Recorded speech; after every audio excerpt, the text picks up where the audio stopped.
Organizaciones de defensa de los derechos de la comunidad LGBTI denuncian la falta de interés en investigaciones policiales de muertes violentas contra mujeres trans.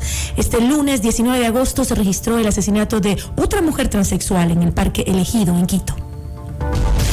La entrevista a la carta, en diálogo directo con los protagonistas de los hechos. Tenemos el gusto de que nos acompañen esta tarde Efraín Soria, de la Fundación Equidad. Es una institución que vela por los derechos de la comunidad LGBTI. Efraín, qué gusto que estés con nosotros. Muy buenas tardes. Hola Gisela, un gusto. Un saludo a todos los amigos y amigas que nos escuchan a través de FM Mundo. ¿Cuántas muertes violentas a miembros de la comunidad LGBTI se han registrado en lo que va del 2019 y si estas han llevado a un buen fin en el término de la investigación judicial? Bueno, en realidad nos gustaría tener ese dato, pero lamentablemente los registros de la policía, específicamente la Fiscalía, nos dan cuenta de que hay un vacío, que no existe un registro totalmente oficial acerca de las violencias y de las muertes de personas de las comunidades LGBTI. Ese es un vacío que tiene la policía, específicamente no desde hace un tiempo, sino desde hace muchísimos años atrás, puesto que lamentablemente las políticas públicas en temas de seguridad no han tomado en cuenta el tema de las poblaciones del LGBTI. Por tanto, estos crímenes han quedado sistemáticamente en la impunidad. Bueno, yo escuchaba a la Federación Ecuatoriana de Organizaciones LGBTI que ha intervenido en varias ocasiones para exigir a las autoridades investigar los hechos, dar con los autores y ponerlos bajo la disposición judicial en estos casos de crímenes contra, sobre todo, mujeres trans que se ha dado últimamente y al parecer no han obtenido ninguna respuesta, ¿no? ¿Esto es un caso de discriminación o simplemente negligencia judicial? A ver, yo creo que tiene diferentes componentes. Por un lado, es la falta de política pública en los operadores de justicia que tienen que establecer mecanismos para registrar adecuadamente estas violaciones de derechos, estas muertes, estos asesinatos, que no pueden ser tratados como un asesinato común. Entonces, ahí es necesario que se establezcan esos mecanismos. En segundo lugar, también es necesario que existan políticas que permitan la investigación a profundidad de qué es lo que está pasando y que se llegue a esclarecer cuáles son los victimarios de estos crímenes. La policía tiene por obligación, cuando se trata de un asesinato, investigar y llegar a determinar cuál es el culpable de ese asesinato. Pero en el caso de las comunidades LGBTI y específicamente de las mujeres trans, lamentablemente estos crímenes quedan en la impunidad. Pueden pasar muchísimos años y lamentablemente, como la familia a veces no se empodera y no busca justicia, ya sea por el temor, ya sea por la ignorancia, o sea porque no era socialmente aceptada su hijo o su hija trans, pues estos crímenes se quedan archivados y no son investigados. Entonces, desde las organizaciones, ya sea Equidad o otras organizaciones, estamos exigiendo al Consejo de la Judicatura y sobre todo a la Policía y Fiscalía que se hagan las investigaciones necesarias para determinar cuáles son los motivos por los que aparecen estos crímenes, determinar cuáles son los culpables y sobre todo que se sancionen estos crímenes de violencia que están tipificados además como crímenes de odio. No son crímenes comunes y corrientes, sino que están crímenes que están acompañados por una carga homofóbica, que es el tema de no aceptar a las personas transexuales, transgénero, homosexuales o lesbianas.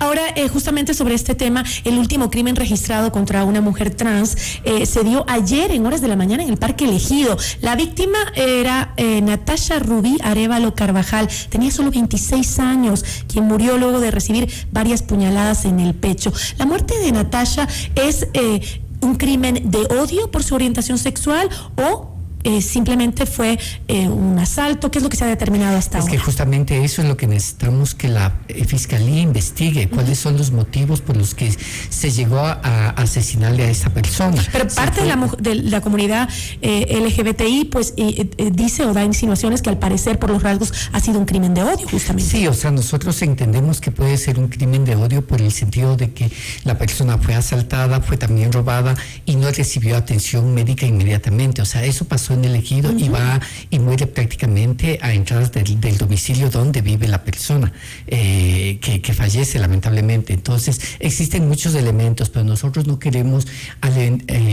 adelantarnos con juicios de valor. Creo que es necesario que se haga una investigación, porque por un lado, lamentablemente, Quito y el Ecuador estamos viviendo una ola de inseguridad bastante fuerte, y eso tiene que ver con muchos componentes, pero si a esto le sumamos el tema de la homofobia, vemos que los crímenes tienen otra contextura diferente y que tiene que ser investigado, y es lo que nosotros solicitamos. Ahorita mismo estamos pidiendo también que el Defensor del Pueblo, que es la Organización Nacional de Derechos Humanos, investigue y solicite información a las autoridades pertinentes, porque lamentablemente a veces a las organizaciones de sociedad civil las autoridades no nos prestan la atención necesaria, pero la Defensoría del Pueblo esperamos que escuchen el pedido, porque ellos tienen que determinar qué es lo que ha pasado, qué se está investigando, establecer cuál es el debido proceso en los casos de investigación.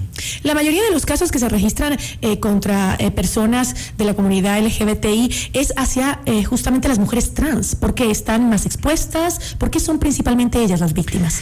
Son justamente porque son las personas más visibles de la comunidad. Posiblemente un hombre gay y una mujer lesbiana pueden pasar desapercibidos dentro de la comunidad, pero las personas trans femeninas son más visibles por su forma de ser, porque tienen rasgos que no han podido dejar de su anterior imagen corporal que tenían. Entonces, por lo tanto, se vuelven más visibles y son el foco de atención de la ciudadanía y también de la violencia. Entonces, en ese sentido, lamentablemente, la mayor cantidad de crímenes que existe alrededor de la comunidad LGBTI lo reciben nuestras compañeras trans femeninas. La Fundación Equidad también asesora, recuerdo yo, temas legales a miembros de la comunidad LGBTI. En esto, ¿cómo has visto tú el servicio del sistema judicial hacia la comunidad específicamente? Lamentablemente, el servicio todavía deja mucho que pensar. Hemos evidenciado que no existen protocolos de atención. Por ejemplo, nosotros acompañamos casos de chicos o chicas discriminados por diferentes motivos, ya sea en la familia, ya sea en el barrio, ya sea en los servicios públicos. Tenemos el caso, por ejemplo, de un chico cuya situación era bastante evidente. Era un chico gay que era maltratado por los vecinos, y cuando pusimos la queja correspondiente en la fiscalía, un servidor público se atrevió a decirle al chico: esto no pasaría si fueras un poco más hombre. Entonces, esos juicios de valor nos dan cuenta de que esta gente que a veces está llamada a cuidar el orden público y la seguridad de los ciudadanos no están preparados, no están sensibilizados, no están capacitados, y por tanto tenemos estos vacíos. Cuando la víctima es maltratada, no le puedes decir algo: esto no pasa si no fueras tan hombre, ¿no es cierto? No dista mucho del maltrato a mujeres cuando van a denunciar casos de violación, de abusos, que bueno, seguramente usted se expuso, seguramente fue su culpa. Exacto, es la misma tónica, porque tenemos gente que antepone sus valores machistas de una cultura heteronormada versus a lo que es importante, que es defender los derechos de las víctimas, que sean hombres, mujeres, independientemente de cuál de sus situaciones. La ley, simplemente. Hacer valer pero simplemente ahí tenemos la ley. Esos vacíos. Ese es un problema cultural muy grave y que nos frena muchísimo en el desarrollo de una justicia realmente buena, ¿no?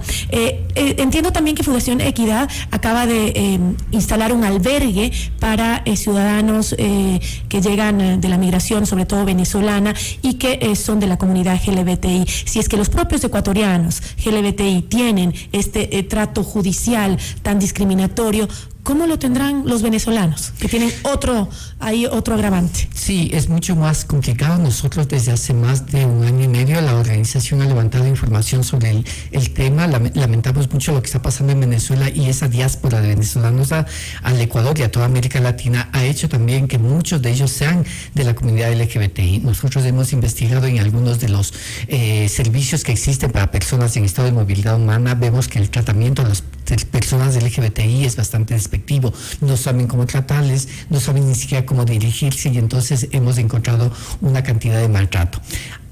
por esta situación nosotros comenzamos a trabajar con agencias de Naciones Unidas, especialmente con el ACNUR, que es la agencia para temas de refugiados, para ver la posibilidad de poner, y hace poco tiempo hemos abierto un albergue que es solamente para personas en estado de movilidad humana, que sean LGBTI, que tengan ciertas condiciones, que no tengan una red de apoyo, que no tengan familiares, que no tengan amigos. O sea, es gente que está totalmente desamparada. Entonces, en ese sentido, abrimos el albergue. Lo que busca es darle un espacio de seguridad donde la gente pueda reponer fuerzas para continuar su viaje a otros países en el caso de que fuera necesario, o si no, darle la posibilidad en el caso de que se integre a la sociedad ecuatoriana.